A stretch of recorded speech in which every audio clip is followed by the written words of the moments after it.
Okay, so what you're about to watch is me doing something only mildly terrifying, which is going out and playing my first real gig in literal years.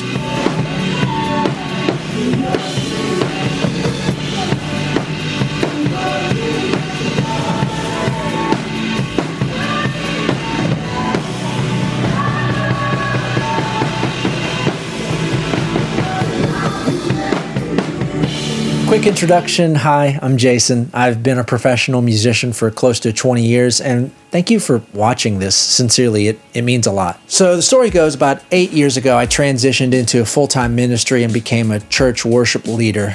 And then in the pandemic of 2020, I, staying home like everybody else, got the chance to slow down and take stock, and I realized, as much as I love working in the church, there was a big part of me that really missed going out into the world and new rooms and new crowds and the travel and that whole rhythm of being a working musician that's so different than the consistent Sunday morning gathering. And I realized I really wanted to be a musician in the wild again. And wouldn't you know it, an opportunity to get back out in the world presents itself in the form of my friend Seth Condry. So if you're into the worship music world, you've probably heard of Seth, or at least heard his voice or one of his songs.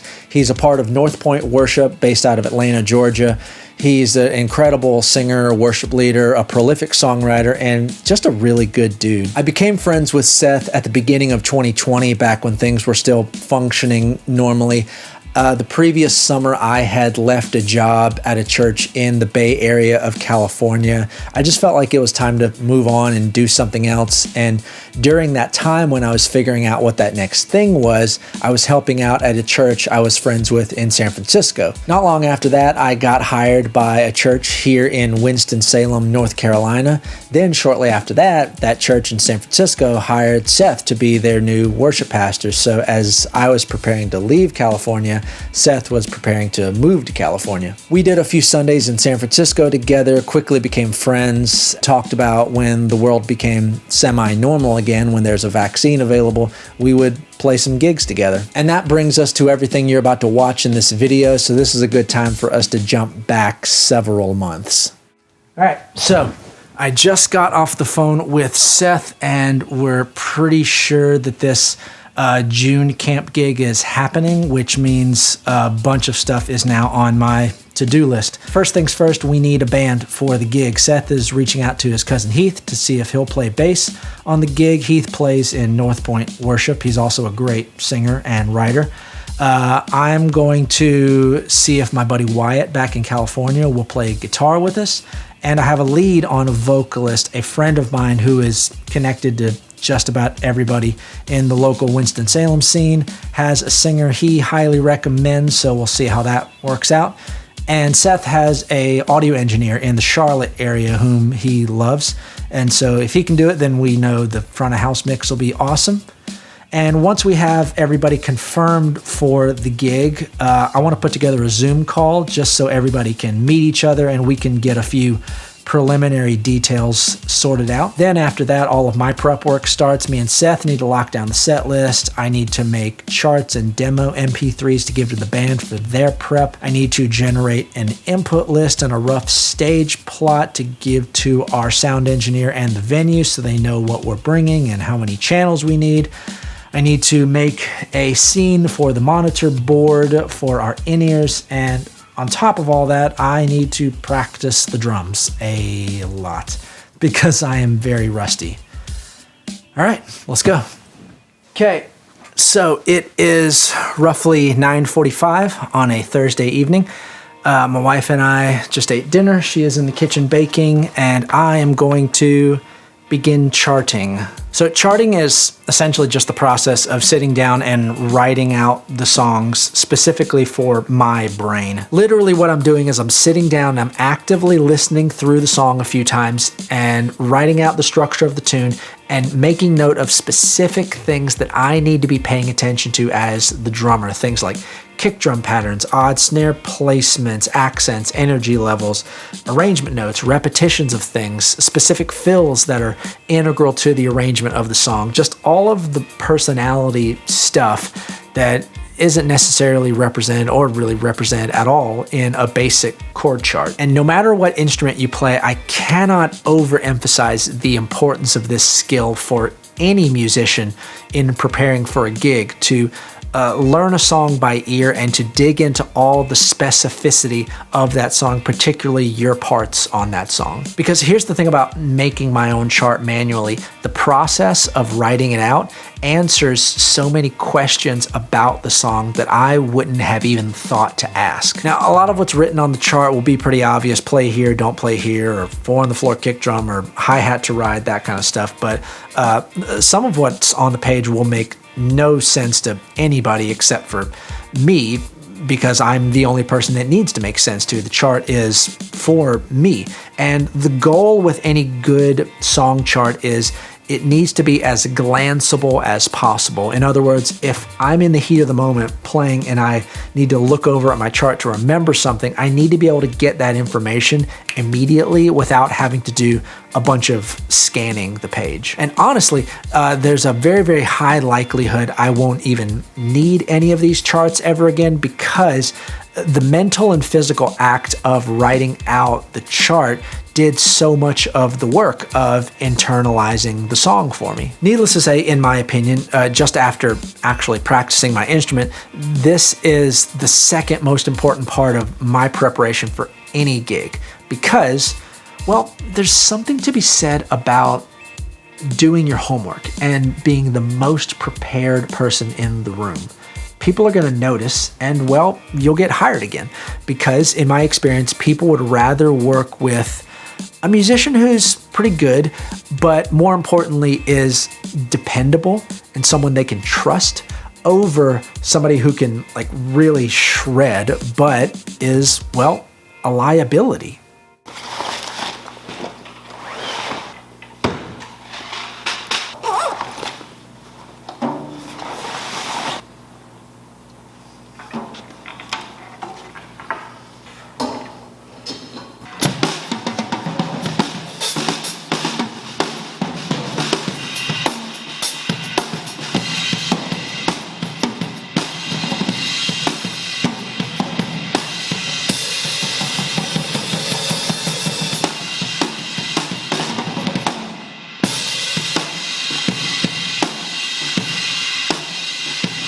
All right, it is Saturday. I went in super early and got in some practice on the drums because I woke up this morning and realized that the gig is in like 2 weeks and I'm feeling a little more rough around the edges than I am comfortable with. So I got in some practice and I'm feeling a lot better. I did not expect to feel completely comfortable going into the gig, but as of now, I'm feeling pretty solid and pretty excited to play. And now I'm back in the garage and gonna put in some time hacking away at Ableton. So in addition to being the drummer, I'm also the MD, which is short for musical director on this gig.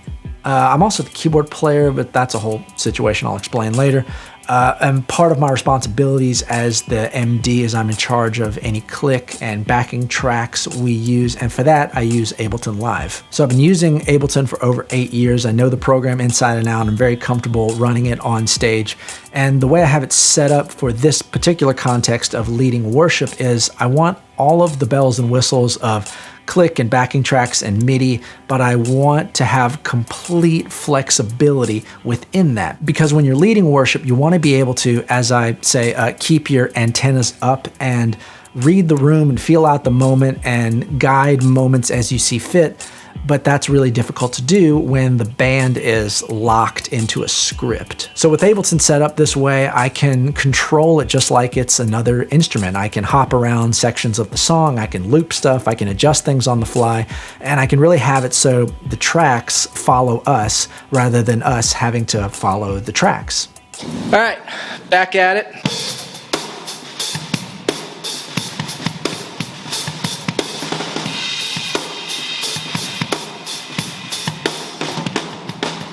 So it's a Thursday evening, and tonight's really my last chance to get some serious practice in, because I try really hard to keep Friday a Sabbath and not do anything musical, just be husband and dad. And Saturday is going to be all about getting everything packed up, and then Sunday I have church, and then driving straight to the gig. So I got the kit set up as it's going to be on the gig one more time, got electronics set up, going to check all the tracks, and just going to get some more reps in on all the songs.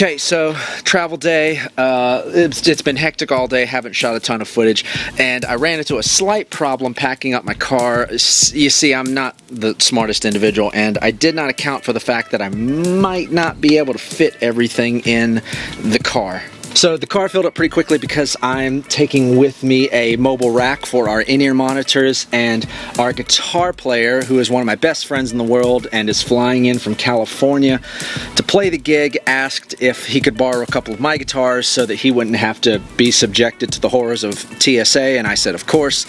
Problem is that stuff's taking up a lot of room in the car that would be occupied by things like my suitcase with my clothes in it. So here's what we got: an absolutely Tetris-packed car. I googled what the obstructed rear view mirror laws are in North Carolina, because that is super illegal in California. Fortunately, North Carolina is a lot more lenient about it, so that's good news. So because of this whole packing debacle, I'm now a half hour behind schedule getting down to Charlotte. At this point, I don't even care if I forgot anything. If I have a kick, a snare, a hi-hat, and a laptop, I'll figure out the rest of it, because I gotta get going.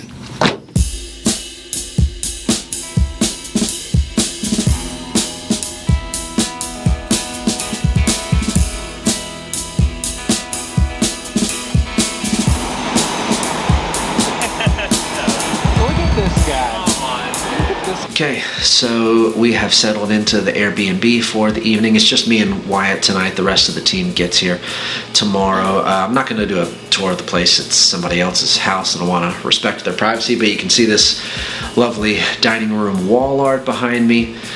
So I picked up Wyatt from the Charlotte airport about an hour after his plane landed. I apologized profusely, and he didn't care. We drove about 20 minutes outside of Charlotte to Gastonia, North Carolina, found the Airbnb, brought in guitars and suitcases, and then went and got dinner at this cool little taqueria downtown that we found. Hung out there till past closing time, just catching up on life, and now we're back at the place, gonna get some sleep. See you guys tomorrow. Alright, Monday morning, off to find breakfast and then load in and sound check. Alright, sweet. Made it to the camp, and gonna go check out the room, see what it looks like and sounds like.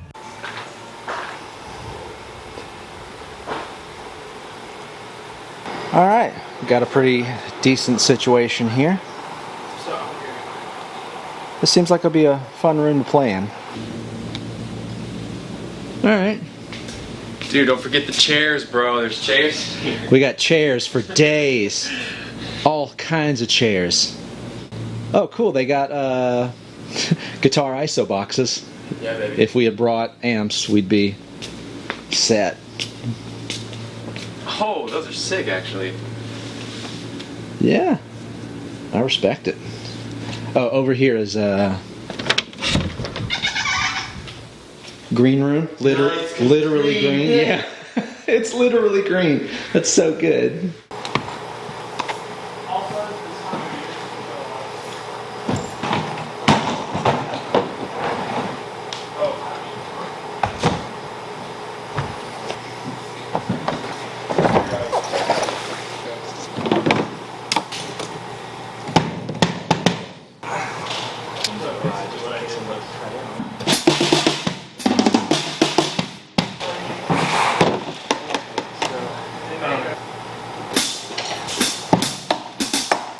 Dude, you put this right in front of my camera. You jerk. There's no way you just said that to me. I love how annoying this is for you. There's no way. There he is. He's here. So much freaking nostalgia and warm-hearted feelings coming from my body right now. Look amazing. This is Wyatt. Oh, what's up, dude? Yeah. Wyatt, get your last name. Sorry, sorry about that. Bannon, I'll go with Wyatt Bannon.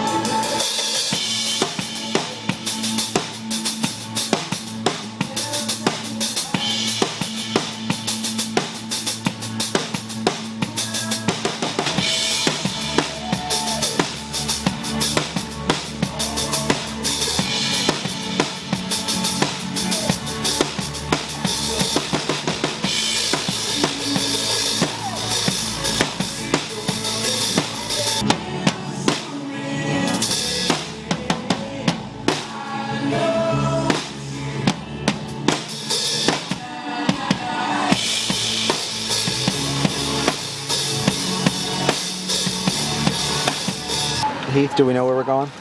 Crowder's Ridge, I got it. Alright. It's so funny, man. Like, I'm always the guy that's like, yeah, I don't know where we're going. I don't.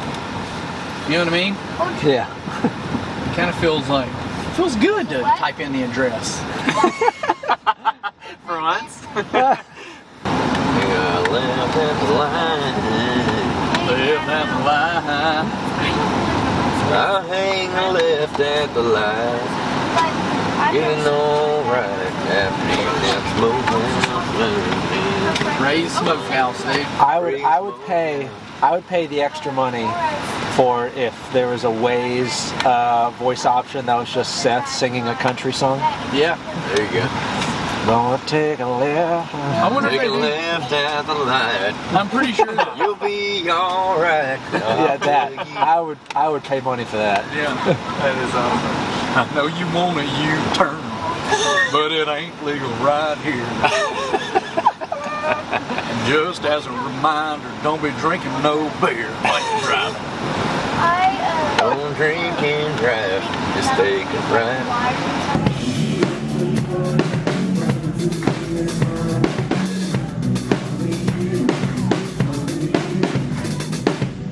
Day 3. I'm wearing a headband today because I haven't washed my hair in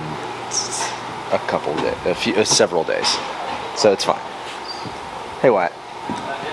Hey, fans. All you fans out there.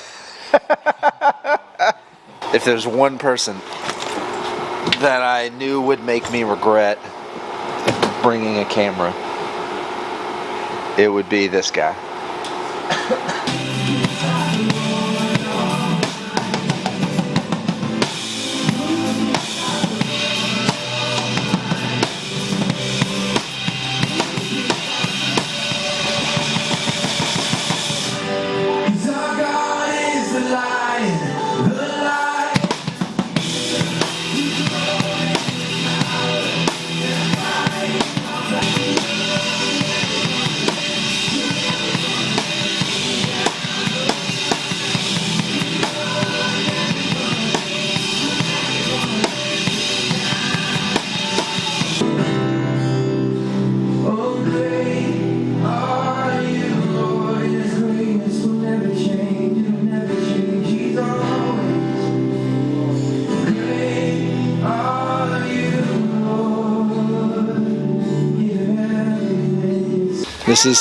This is our Tuesday afternoon.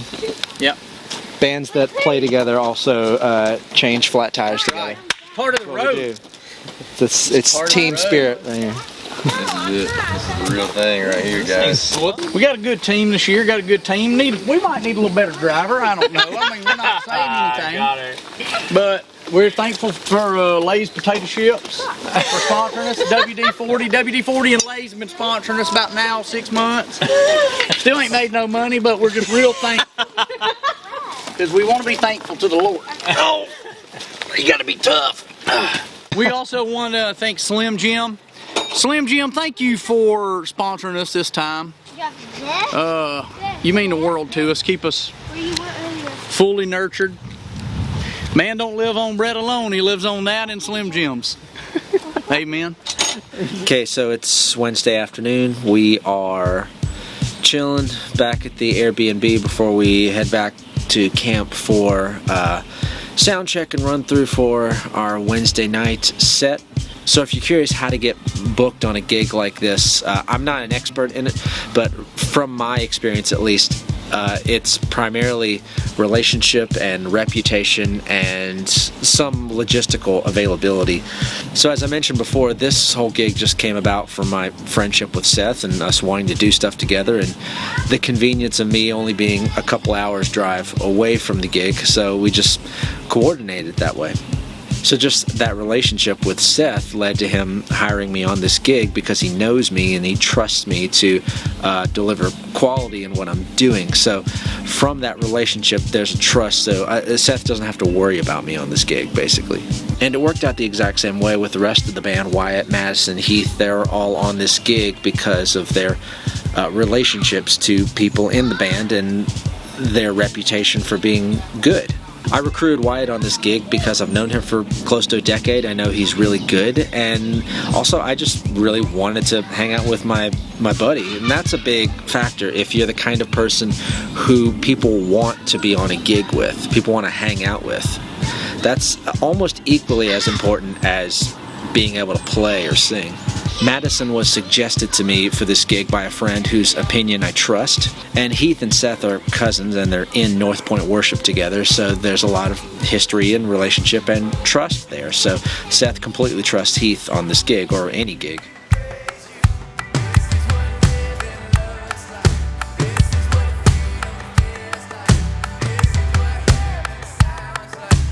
Bridge. Build.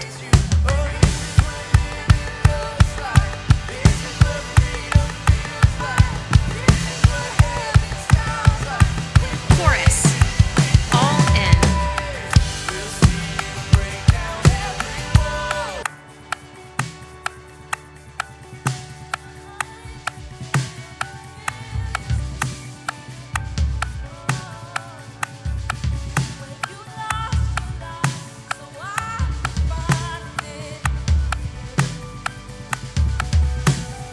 Chorus. Build.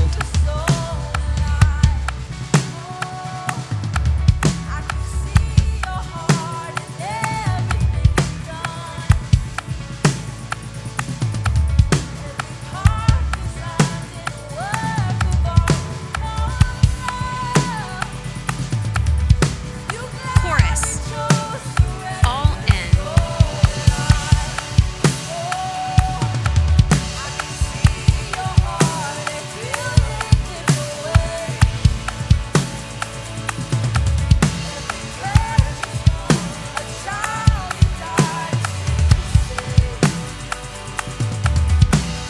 Chorus. Breakdown. And Livy. And Liv. Oh, and Liv. Lord. What's up, dude? Oh, we can. Big streamer guy now? Yeah, Don't put this It's on me. Twitch, bro. Oh, I said that's my it's going straight to Twitch. We're live right now. Don't get banned. That one? Yo, it's your boys. I'm looking at me and I'm not looking here. Yo, what's up, subscribers? Smash that like button. Tebow's like right around the corner. You're so into Taco Bell. I'm so into Taco Bell right now. This so is Taco Bell's Wyatt. happening. Oh, go Wyatt's so bummed about Taco Bell. Nope. I'm in. It'll make my brother. You don't want a crunchy supreme? Let's make it happen. Come on, man. A crunchy stop sign? I'm down. Let's Get make you it a You don't want a crunchy stop sign. They're amazing. Sometimes they have actual substance. Sometimes they don't. Actual stuff. It's like a box of chocolates. You see Never what know you get. Yeah. Depends on who's working there. No. Yeah. It is the last full day of camp, and we're all feeling a little tired, but you know, gonna soldier on. Remember, and of one, we'll pause, and of one. Bridge. Build. 4, 1. Chorus. All in.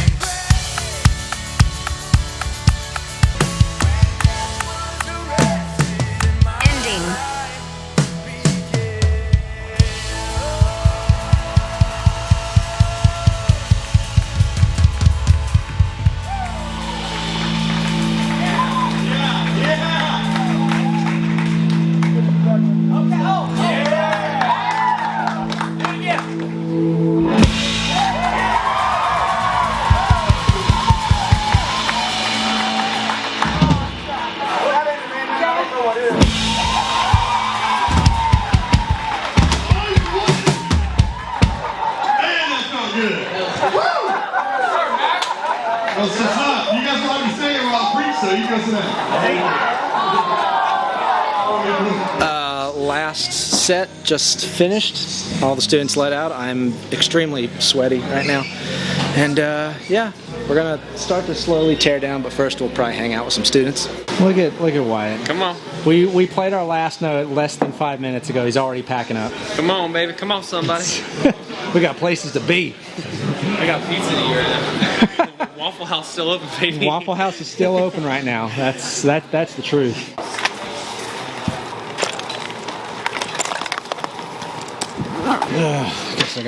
Guess I gotta take this kit apart, I suppose. I don't really have any rhyme or reason to packing up a drum kit. I just start tearing things down and see where it takes me. Take a break to cry every couple minutes. Yeah, exactly. Alright, this should be everything packed up, hopefully. If not, then we're in trouble.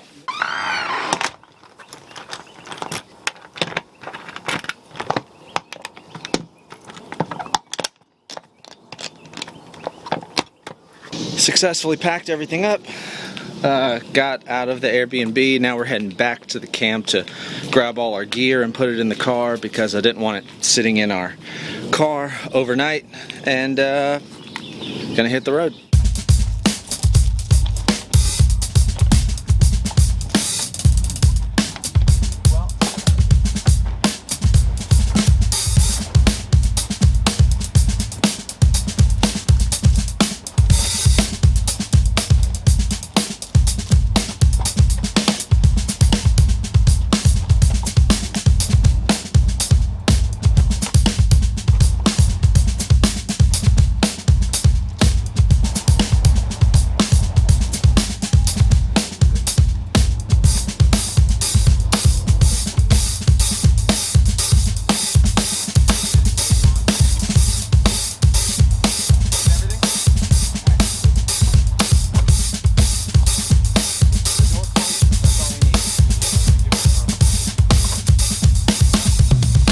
Alright, car is packed. Not a single crevice left unpacked. To the brim.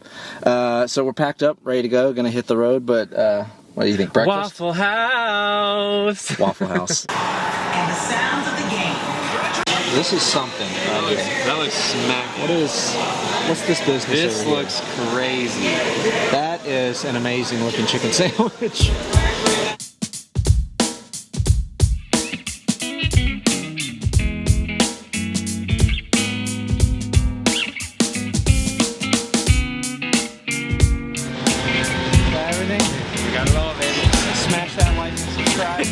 Yo, what's up? What's up, viewers? Smash that like and subscribe. Hit that bell for notifications. Look at me. Come on. Have a good flight. See you, buddy. Okay, so back home months later, got super busy, finally got around to sorting through all this footage and making this into a YouTube video. A few months removed from the gig, I had a couple of thoughts as I was editing this together. First thing was I remembered how weirdly easy the road is for me. Now, is it fun to drive a car for hours on end? Obviously not. But there's something in me that finds it strangely tolerable. I don't get restless, I don't get car sick. I've actually been on a few travel gigs since this camp, a couple of them even further away, and they went great. So I'm just kind of remembering that I think I'm built for the road, even being a little older than I was back when I was traveling a whole bunch. So that's encouraging, especially as I'm endeavoring to do this more.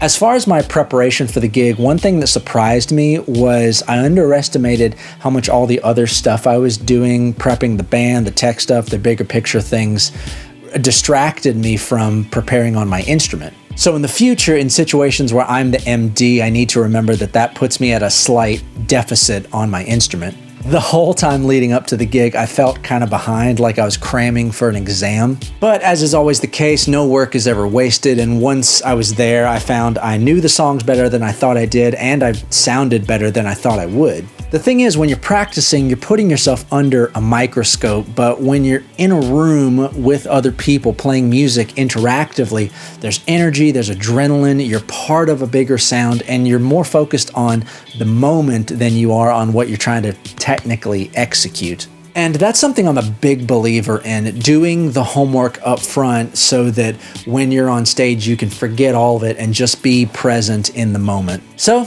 gig went well, had a lot of fun playing music with friends, got to invest in the spiritual life of teenagers, and we got paid. What could be better? I'm looking forward to doing more gigs with Seth. Seth doesn't do a ton of touring because he's focused on being planted in San Francisco with his family and leading his local church, but we'll find stuff to do. As for me, since the camp, I actually decided to take an indefinite hiatus from a full-time ministry job and put my whole focus and energy on being a musician who creates, writes, produces, travels, plays, and makes YouTube videos. The reasoning behind this decision is long and complicated and for another time, but I still love the church and still plan on being in church every Sunday morning, usually on stage. But what that means is there will be more content like this on the way. So here goes, the first of many times I will ask, please like and subscribe. I'm working on more videos covering a wide range of topics, all aimed at providing practical insight and support for the real world musician. But until then, I'm Jason. Thanks for watching.